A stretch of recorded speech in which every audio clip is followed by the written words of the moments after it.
CRE number 4. This is promising short and doing much better. So here we go. I'm going to start with reading off basically questions. So, people with disabilities are regularly expected to navigate a variety of slight obstacles and indignities during their everyday lives. According to Dr. Hernandez, this is because our society was not designed to accommodate people who are not to our ableist box of normalcy. Um, so, if you would, could you identify and discuss blind spots that you've noticed about yourself regarding physical and or cognitive disability and why you think they exist? Um, so I would say one of the most common blind spots that I see is just how I appear outward to others. A lot of times I'll get stares, or sometimes I'll walk funny, or even sometimes to myself I'll have a smile that's off center, and I think that the physical is what people notice more than anything else. Okay. Because regardless of whether or not you have an intellectual disability or a physical one, I think the outward showing of that disability is the first thing that people latch onto.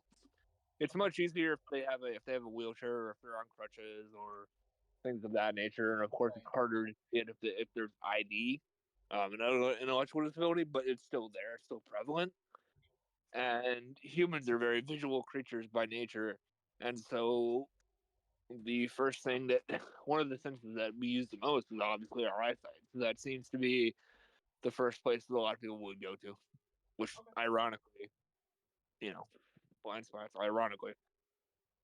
Right. All right, so the next one's going to be identify and discuss a single obstacle or challenge people with disabilities experience that you'd most like to eliminate in the community.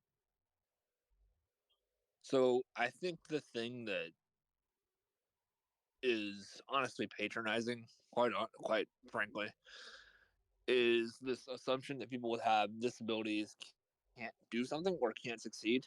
I mean, Right. I know you're studying at Texas A&M right now. I mean, I couldn't tell you with 55,000 undergrad. I was a student there myself. I couldn't tell you how many people have disabilities on that campus that don't even go to the Disability Resource Center to officially apply for accommodations because they don't want to have um, that on record. There's a negative stigma with it.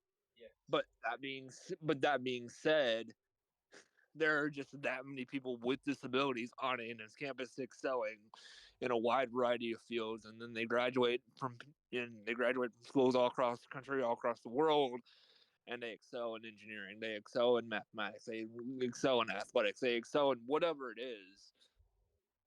But our society doesn't think that that's possible, Okay. and so I think going back to blind spots, another way that people were blinded is they're just blinded to the concept that people with disabilities can actually excel at things like that because they're disabled. Okay.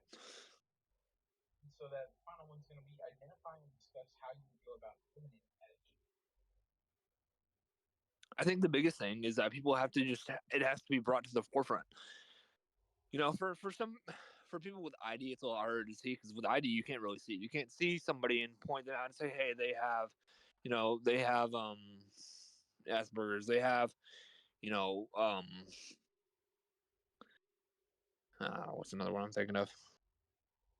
Or I'll put it this way: it's a lot harder to see it when they have an intellectual disability versus a physical disability. I mean, Yes. there are some very severe cases of cerebral palsy that you can't see, but like I said, Asperger's, autism, things of that nature. It's very very harder to see ID than it is physical disabilities. And so I think just exposing people to that more, and allowing them to be around that more would help decrease that stigma. And for physical disabilities, I think one of the great ways they do that is the Paralympics. I mean, not a lot of people watch Paralympics, but I know people that have watched Paralympics, before, and after they watched it, they came to me and they said, "I had no idea that somebody with a physical disability could excel at a sport or excel at something at that high of a level." For sure. And so it's really just exposing them to that more than anything else is the best way you can do that, because the more you're exposed to something, it's just like when you're growing up. The more you're exposed to something, the more you're taught something, the more comfortable with it you become. And I think a lot of the reactions that people with disabilities get is because people are just uncomfortable with talking about disability, being Right. around people with disabilities, things of that nature. And so the more you're in that space, the more common it becomes, the less uncomfortable you become, and the blind spots go away. Awesome. Thank you for taking the time to answer these questions. I think that'll be it for us.